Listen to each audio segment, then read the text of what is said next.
mula sa mga student participants na may pinamagatang malayang matuto.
Ang kalakasan at kakayahan gamit ang talento at talino.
Dati ko na alam ang ALS, pero hindi ako nakakuha dahil hindi pa kaya ng buhay. Gusto ko po may matapos sa buhay, pumasok na TESDA o makahanap ng much better na trabaho, yung mas makatulong sa pamilya. Ako po ay isang baggage counter sa isang grocery, minsan ay cashier o nagdi-display ng mga products. Noon pa man ay gusto ko na may matapos, pero dahil sa financial problem, ako po ay nahinto. Jessica Gana, ALS student.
ang ALS ay para sa kahit sino.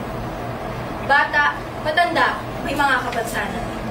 As long as hindi sila nakapag-aral at may urge pa rin sila makapagtapos. Ito ang kanilang pagkakataon para makapag-aral ng libre. Ang edukasyon ay napaka-importante. Mahalaga natin ito sa pamamagitan ng pag-aaral natin. Huwag tayong panghihinaan ng loob. Kahit sino ay pwedeng mag-enroll sa alternative learning system. Marian Bangos Navarro, ALS teacher. Nanggaling ako sa isang gintong medalya tungo sa magandang kinabukasan.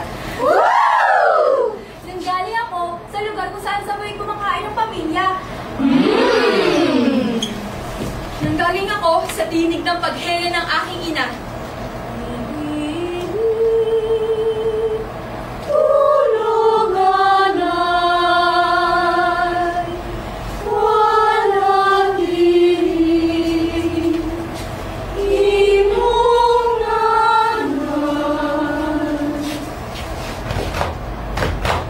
Nanggaling ako sa ngiti mong nagpapabilis ng tibok ng puso ko.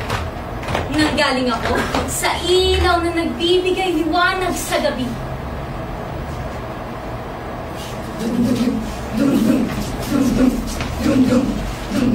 Isang pusong tumitibok. Dalawang kamay na tumutulong sa sarili. Dalawang kamay na may lakas at kakayahan. Dalawang magulang. Dalawang gabay. Dalawang pusong nagmamahal at nagbibigay. Tatlong haligi ng pagkalinga. Aking guro, aking lola, ating kaibigan. Di mabilang ng mga talento at oportunidad. Napakarami ng kalakasan ng kabataan. Napakaraming pusong tumitibok.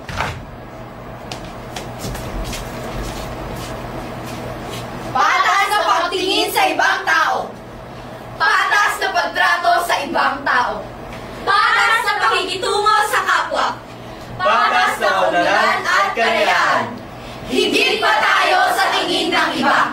Higit pa tayo sa ating inaakalang makakaya. Ako si Artie. Balang araw, gusto kong maging isang magaling na